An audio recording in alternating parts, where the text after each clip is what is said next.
வீட் floor pizza எப்படி பண்ணுறது பார்க்கலாம்.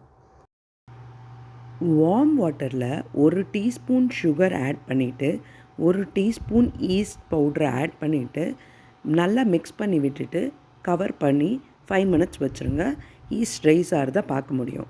ஹாட் வாட்டரில் பண்ணாதீங்க. ஹாட் வாட்டரில் பண்ணால் ஈஸ்ட் ரைஸே ஆகாது.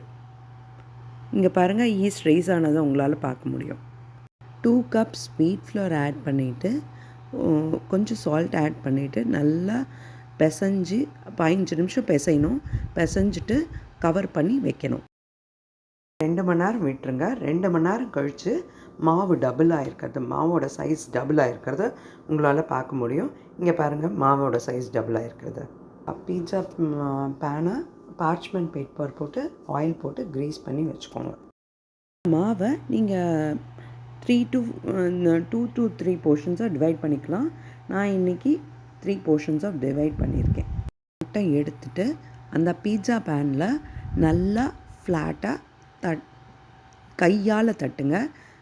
பீட்சா சாஸ் ஊற்றிக்கோங்க. அப்புறம் சீஸ், மோசரெல்லா சீஸ் போட்டிருக்கேன். மோசரெல்லா சீஸ் ஒரு லேயர்.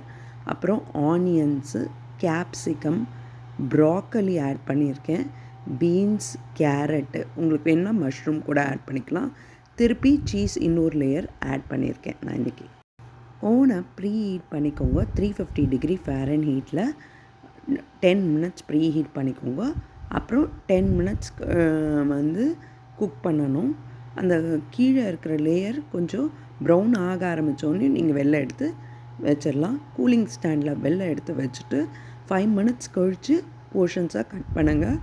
யம்மியான வீட் ஃப்ளோர் பீட்சா ரெடி. என்ஜாய்.